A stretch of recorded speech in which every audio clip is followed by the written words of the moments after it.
sasabihin ko na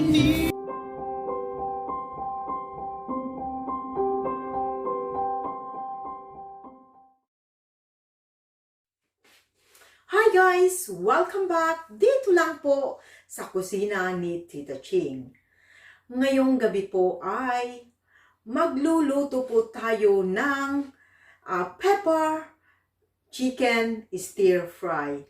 Pero bago ang lahat, once again, kung hindi pa po kayo nakapag-subscribe dito sa channel ko, please hit that subscribe button and smash that notification bell para po kayo laging updated sa mga videos na i-upload ko, sa mga new recipes na i-upload ni Tita Ching.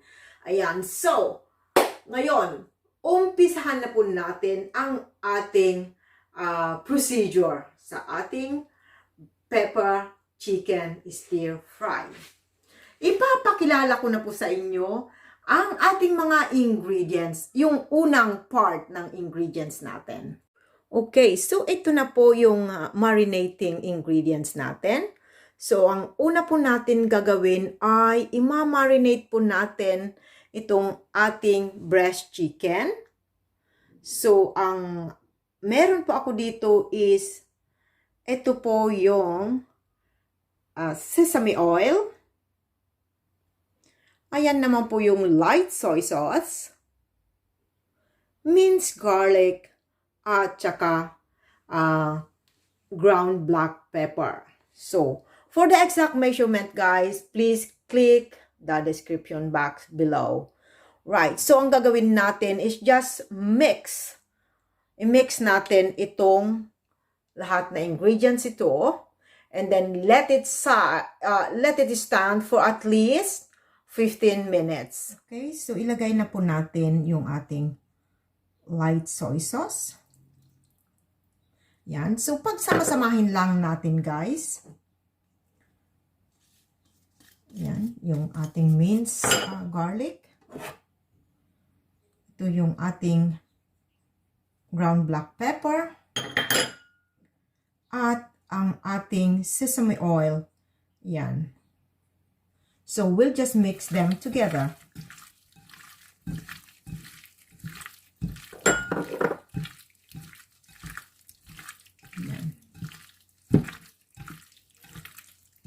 Ang bango-bango yung sesame oil, guys. Kaso yung ground black pepper, nakakaubo. Ayan, so guys.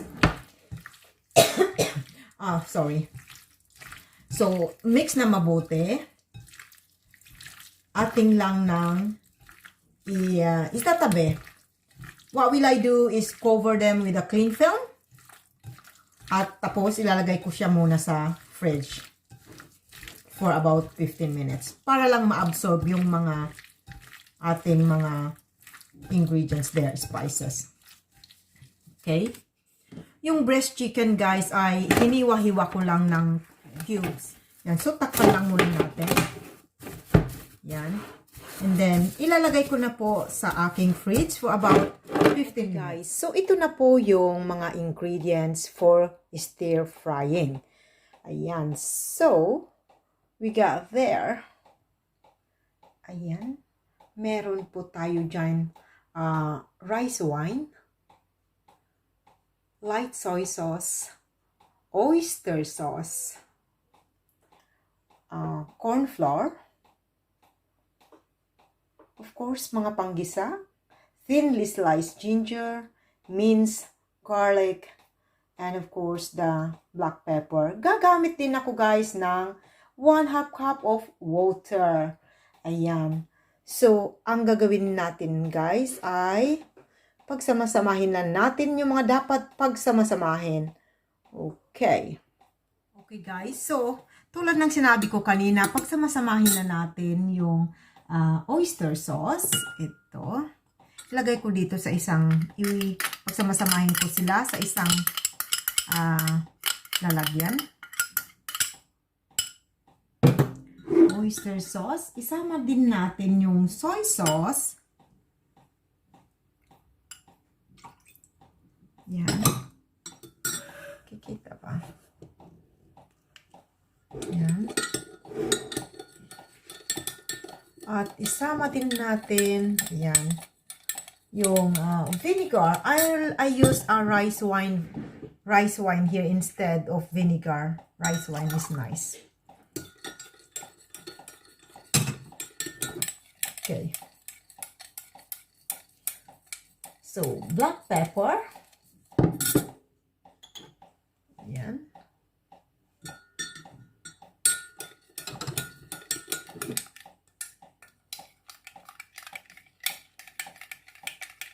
And then a half cup of water. Yan. So 1/2 cup of water.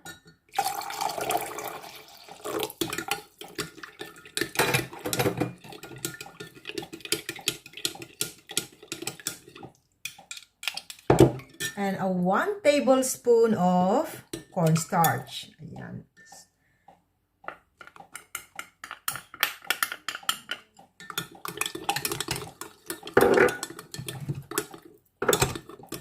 Kanawin natin ng maigi. And then, we will then set aside. Okay, so nakanaw na. Ayan, so isi-set aside ko na siya. So, kunin na natin guys yung minarinate natin kanina na breast chicken. Diced breast chicken. Ito na siya. So, ang gagawin natin dito ay we just need to toss. Ibubudbud na natin yung the rest of the flour. Ayan, kasi yung kanina inilagay natin sa mixtures, wet mixtures. Ngayon, ilagay ko naman dito ngayon to. Ayan. So, ayan, ano lang natin. Mix together. Ayan.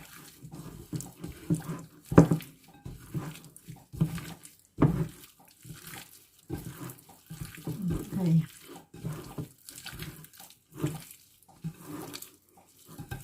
Yes. Ang bango talaga yung ano. Ang bango yung you know, yung sesame oil na marinate natin. Okay. And the rest of the ingredients is here.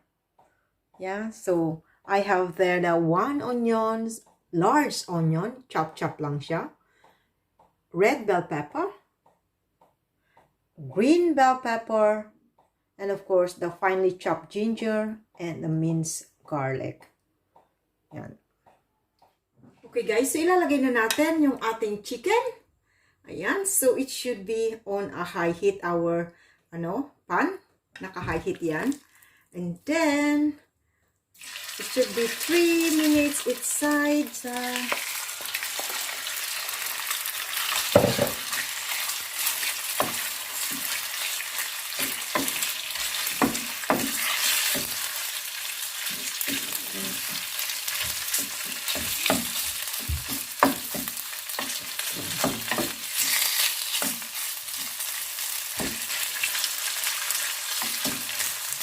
Try na natin na baliktarin. Ayan.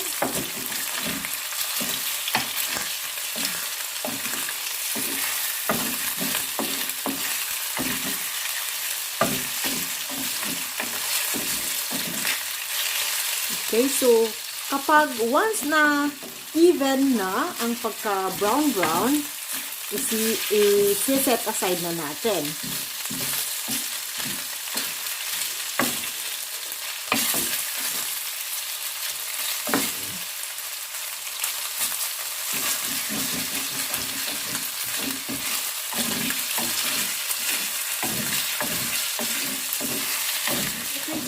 Brown na siya, itatabi na natin. Okay. Set aside muna natin.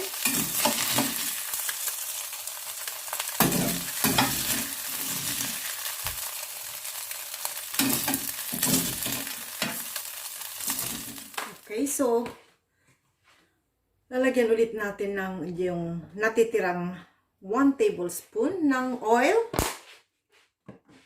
Still on high heat.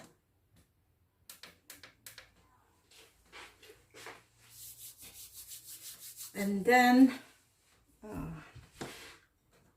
lagay na natin yung ating onions.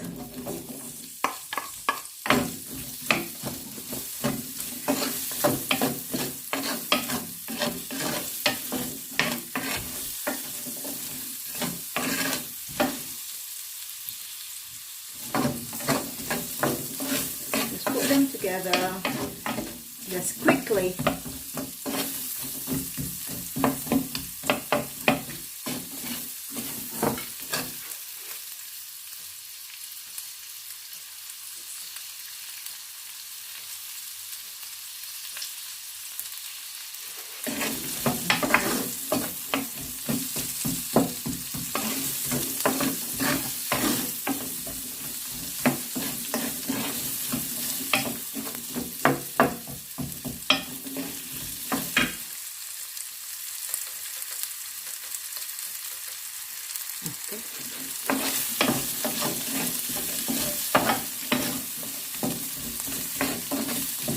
Then, ilagay na rin natin ang ating mga bell pepper.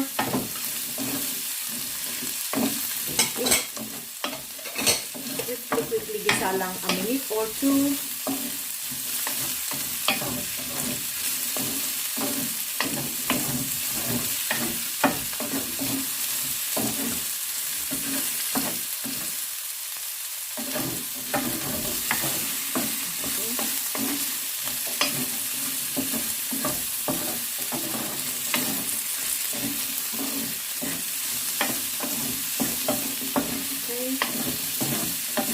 And then after 2 minutes,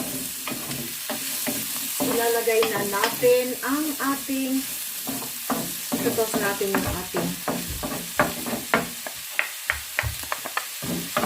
garlic and the ginger.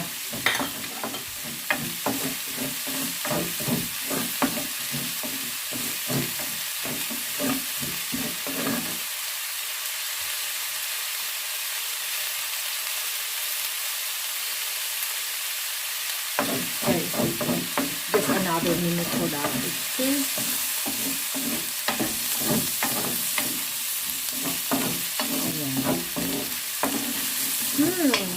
The aroma is good. Napakabango.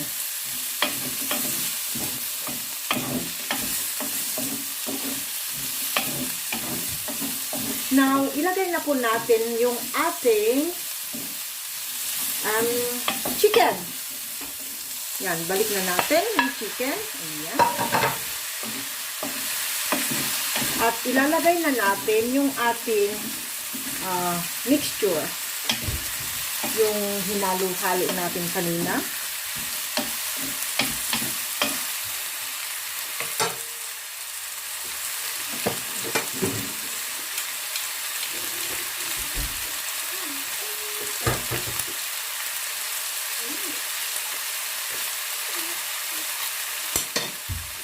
Okay. So, ilagay na natin, guys, itong ating mixture. And then, halu-haluin lang natin hanggang well-coated na silang lahat. At saka hanggang maging thicken na yung sauce natin. And then, let's serve it with the steamed white rice. Yan. Wow. Yan.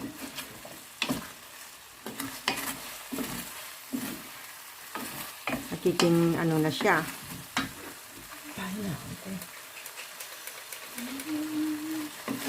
Okay, wow. Yummy. Looks yummy na, guys.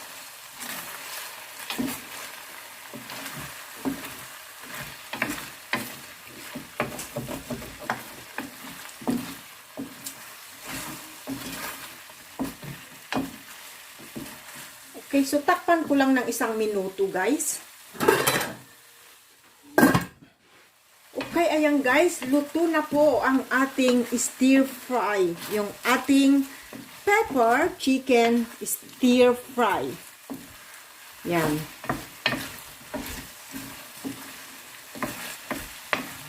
Okay. Luto na po, ayan.